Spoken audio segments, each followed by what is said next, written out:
Wakati tuko kwenye mfungo nilikuwa nafundisha basi vitu, nikamwambia kuna maombi tofauti tofauti. Ndio mfano nikamwambia angalia maombi ya Esther. Esther alienda kinyume na utaratibu wa kuiendea nyumba ya mfalme. Bwana Yesu asifiwe.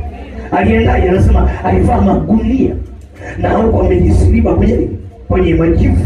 Esther alikwenda hivyo kwa sababu kuna kitu ndani alikuwa nacho. Elisha alishindwa kuvuka peke yake. Alihitaji nguvu za Mungu avuke ile bahari. Kama vile ambavyo leo mimi na wewe tunahitaji nguvu za Mungu ili tuvuke kwenye maeneo fulani ambayo tunatamani muda wote Bwana afanye. Tunaenda sawa na Mungu akitupa nguvu tutavuka.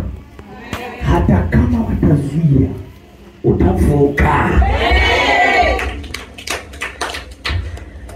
Hata kama mazingira yalikuwaje. Mimi naamini kitu kimoja, hakuna mtu ambaye ni special kwa Mungu. Hakuna, wote ni special. Lakini inategemeana ndani yako unahitaji kitu gani. Tunaenda sawa. Ondoa vile ulivyo navyo. Mvua kuonewa. Nafikiri kuna nyimbo moja iliimbwa hapa, tutairudia tena. Mvua ulivyo navyo. Ondoa kile ambacho unawaza mimi naona mimi ndio mimi nimelaaniwa. Mimi naona ndio nimefungiwa. Mimi ndio vile na vile. No, tunahitaji nguvu ya Bwana. Lakini inahitaji utayari wako. Inamhitaji mtu ambaye anasema mimi niko tayari. Nahitaji Mungu nguvu yako ishuke kwangu. Na ikishuka nitakuwa na uhakika kwamba nikifikia bahari, nikifikia mazingira fulani, hata nikikanyaga yenyewe tu yataimba. Bwana Yesu asifiwe. Haijalishi ni kitu cha namna gani, lakini utavuka. Narudia tena, utavuka. Hata urogwe, hata ufanyiwe, hata iweje. Ninamwamini Mungu kwamba nguvu zake zipo. Atazishusha, utazipokea. Na ukizipokea, kila eneo utakaliendea utavuka.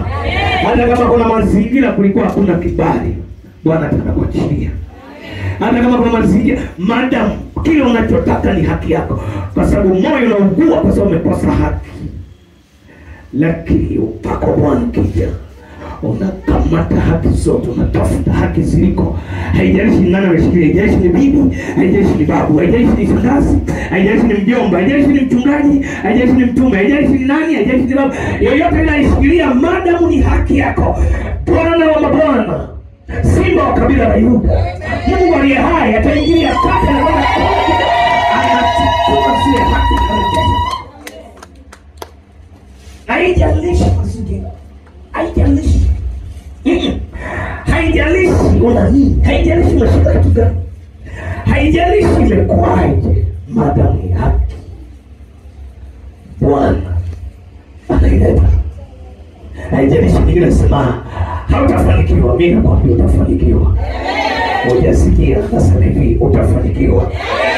Hata kama ulitamkiwa vyovyote vile, hata kama ulinenewa ukasomewa na kusomewa.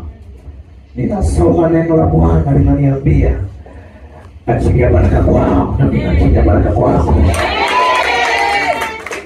Bwana Yesu asifiwe. Elisha alikuwa na tamanio la kupata alichokuwa nacho Elia. Na mimi nasema leo tamani na Bwana atakupa. Tamani na Bwana atakupa. Tamani Bwana atakupa. Hata kama imekuaje, tutakomandi, tutaamuru itakuwa. Na Mungu atakupa. Utamuona Bwana. Wewe si mnyonge, si wa kunyimwa haki, si nini. Mungu wako hajafa. Mungu wako hajalala. Mungu wako sio kisiwi.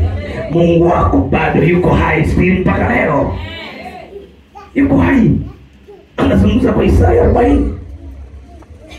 Anasema bado yuko hai. Haleluya. Yuko hai. Yuko hai. Tamani ile fasi. Tamani ile nguvu ishike kwako leo. Kama vile hujawahi kuomba. Kama vile hujawahi kuomba. Kama vile hujawahi kushukiwa nguvu. Kama vile hujawahi kuwa vyovyote vile hujawahi, lakini tamani ndani yako tena nguvu. Mwambie Bwana, usitoke hapa na mimi. Usitoke kwenye hema hii bila kitu fulani kunipa. Bila nguvu zako kushuka kwangu. Bila nguvu zako kushuka kwangu usitoke. Na mimi Mungu ametuma kwa ajili ya hicho tu. Leo sina session yoyote. Ni hicho tu. Haijalishi kama ugonjwa utaondoka wenyewe. Utapiga kelele wenyewe utaondoka. Haijalishi kama kitu gani kitapiga kelele chenye kitaondoka. My Lord, my Lord. Mungu ninamwamini Mungu. Anakupenda, anakuthamini. Wewe ni wa thamani mbele za Bwana. Na amenituma kwako. Nikwambie ziko nguvu zake zitakazokufusha wewe. Amen. Mwingine hajaelewa. Nasema hivi, Mungu amenituma kwako kwa sababu wewe ni wa thamani. Hata kama wengine wamekusahau, wengine wamekudampo, wengine wamefanya vyovyote vile, wanajua wewe hakuna chochote, wewe hamna chochote. Wewe ni nini, wewe ni nani, nimekuaje? Nasema Bwana anasema wewe ni wa thamani. Na lazima utapokea hizo nguvu zake. Wao wenyewe watashangaa. Tutadai chochote cha kwetu, haki yetu popote ilipo, Bwana atatusaidia. Kile kinyonge ambacho Yesu alikuja kwa hicho kinyonge. Ujaelewa, Yesu alikuja kwa wanyonge. Yesu alikuja kwa watu ambao hawana mamlaka. Yesu alikuja kwa watu ambao hawana nguvu zozote, hawana pesa, hawana mali, lakini alikuja ili ajitukuze kwao. Na mimi naamini leo anajitukuza kwako. Anajitukuza kwako. Anajitukuza kabisa. Kuna mtu namuona hapa, Mungu ananiambia anajitukuza kwake. Uachilie moyo wako ndani yake, uachilie, lalua moyo wako na lalua hilo vazi ulilovaa. Biblia inasema Elisha alilalua vazi. Maana kuna mazingira Elisha alikuwa nayo ambayo yasingeweza kuendana na lile vazi la Elia. Kwa aliamua kulalua aliyokuwa nalo. Aliamua kulipokea la Elia. Aliona lile la kwake haliwezi kumsaidia. Aliona mazingira fulani haiwezi kumsaidia. Aliona pesa, mali, elimu, kila kitu na mazingira yake haiwezi kumsaidia. Lakini alipoamua kulalua yale mavazi, akaondoa lile vazi la Elia, likashuka kalivaa. Na alipolivaa ile bahari iliyokuwa mbele yake, maana kile kikwazo, ile changamoto, wale waliosema tuone, wale waliosema hivi na hivi, wale walisema hili haliwezekani, kuna vitu kivitazama kama Elia, kama Elisha alivyokuwa anatazama, akaona ile bahari peke yake, akaona mimi nikisema nivuke kwenye haya maji, ili haiwezekani haya maji kuvuka. Nikienda mwenyewe haiwezekani. Ninaamini kuna vitu ambavyo miaka na miaka, miezi na miezi, siku kwa siku umejaribu kwenda navyo, unaona haviwezekani. Hata Elisha naye aliona hapa hawezi kuvuka peke yake.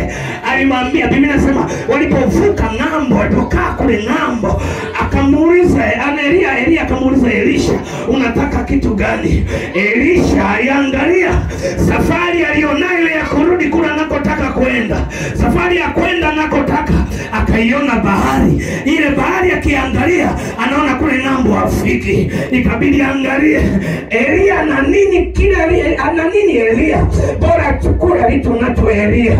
Na mimi najua una Yesu uliye naye, yule Yesu uliye naye, kile ambacho unachokitamani, kwa sababu hiyo peke yangu nikienda siwezi kufika, peke yangu nikienda nitakwama, nikifanya hiki sitafikia, lakini nina mtu mmoja anaitwa Yesu Kristo aliye hai. Nikitokea nguvu zake huyu Yesu, mambo linakwenda, kesho linafika. Hata kama walisema ugonjwa huu siwezi kuishi, Biblia inaniambia kwenye kitabu cha Isaya 53 ule mstari wa 4, wa 5, wa 6, wa 7, anasema kwa kupigwa kwake Yesu sisi tumepona. Maana yake nini? Maana yake iko nguvu ndani ya Kristo Yesu ambayo ukihitaji na ukiamua kuipokea iko tayari kwa ajili yako. Hakuna mtu mwingine, ni kwa ajili yako.